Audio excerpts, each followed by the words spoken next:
你有办法直立这样吗？好啊。好，各位午安。我们这一组是做的是音效盘。好。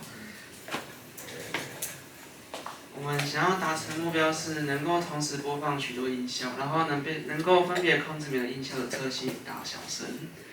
然后希望拥有不同音色的音乐钢琴键盘，以弥补那些音效的固定性，然后也要用那些音效要有对应的荧幕显示，然后荧幕显示个图片，好，还要选定音效的频率和音量组合的波形，让它显示出来。然后首先键盘控制是用 PS2 协议扫描输入的讯号，但是由于它按下键盘，它会持续输出那个键的讯号，所以如果想要只侦测按下键盘的动作的话，需要用这个 cycle 跟这个 cycle 扫描的值来比较。然后这是目前我们键盘设定的功能，红色的部分就是我们写在里面的可以循环播放的音效。然后1到70音效选择，上面 F1到 F8就是控制那些音效的一些特性，然后 Enter 就是让所有音效的音轨同时对齐，如果太乱的话可以按这个键，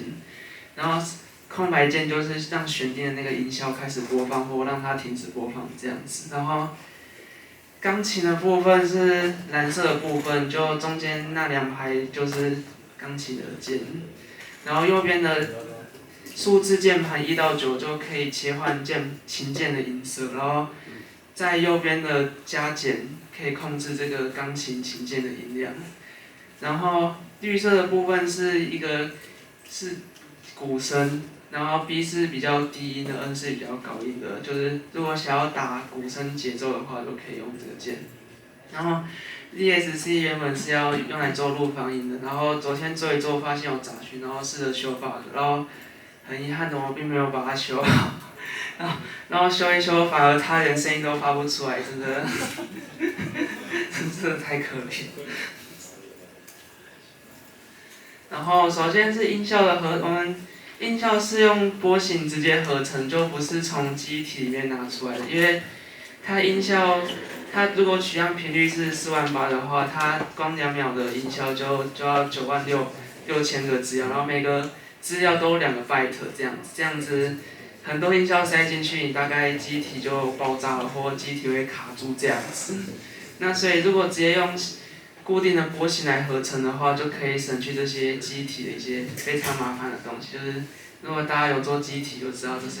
记忆体是个非常可怕的东西。好，就用波形合成成乐器声，再用乐器声让它发出一定的规律，就变成一个音效。然后在每个音效合在一起，就变成我们的混音器这样。然后循环音效的话，为了让音效循环，就可以用个 counter， 一定用取样频率当做基准，然后让它循环播放。然后为了让它发出一些变化的话，可以利用 counter 在特定的时间区段里面编辑音量和频率的变化，以达成乐器般的播放效果。例如就是要做出鼓声的话，就要让音量逐渐下降，然后频率也要同时逐渐下降这样子。然后其他可调整的选项就是音量就直接让它的正负一比例改变，然后音调就是频率的取样让它上升下降，速度的话就是让控制变化的 counter 让它加快或减慢，然后音效对齐的话就直接把 counter 里面的值对齐，这样就差不多了。然后录放音原本是想要让就是最后输出的音效把它拦截下来存进 S 轮，再把它读出来，然后就不知道什么过程出了问题，就是它有点坏的，好，就不能用。接下来帮我讲荧幕的部分。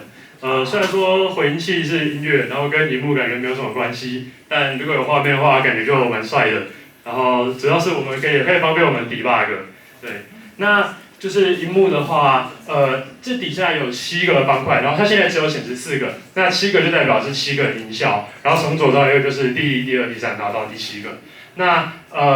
它的方框的，就是有出现这个框框的话，代表说它现在有正在播放；那没有的话，就代表说它没有在播放。然后里面的这个它的这个是一格一格的，就是如果它满格的话，就代表是音量最大，然后如果只有这个框框的话，就代表它现在音量是0。然后它还有一条这个白线，代表是说我们现在选定的是哪一个音效。那假如说我们现在选定的是第7个音效的话，它就会在第7个音效的地方底下显示这个白线。对，好，接下来就是这是一个简单的波形。就是我们把选定的其中一个音效的波形显示在我的荧幕上面。那这边的2种颜色代表是指说它在就是不同的频率，它为了要显示它的颜色交错是为了要显示出那个频率的大小。那假如说我们现在的我们会有8种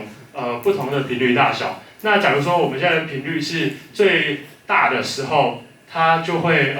以一格，就是像现在画面显示这样子一格显示。那假如说它现在的频率是最低的状况下的话，它就会变成有8格相同的颜色，就是8格蓝色、8格黄色这样子的间隔，可以看得出来它的频率的变化，就跟我们一般所认识到的波形，一般所知道的波形是一样的。然后呢，它这个的高低代表的就则是那个振幅，也就是音量的大小，那也是跟我们一般的波形是一样的。然后呢，就是每一次就会刷新它的音量和频率，然后去重新输出它这个一格的方块。然后呢，全部输出完之后，然后会再进行下一次的刷新，然后会有新的颜色跟这个音量大小进来。然后最后面就是我们显示了一张图片在荧幕上面，因为如果没有图片的话，感觉就是我们的画面会有一点单调。那自己是可以自己手写，就是像素去刻每一格，然后可以让图片显示成有点像 BMP 的那个图片的画面，但是那样看起来那样比较麻烦，然后画面看起来也会比较简陋一点，所以我们用的方法就是直接把一张图片存到 ROM 里面。那它的那个FPGA 上面的 ROM， 它档案要求要 MIF，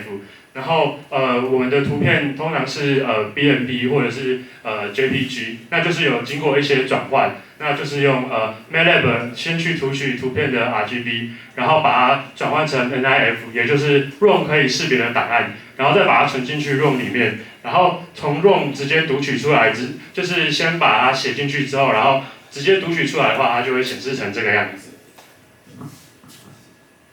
好，那我们的报告大概到这边。好。你们 demo 在做一个。然后大家如果有可以每一组派1个或2个人，然后来看，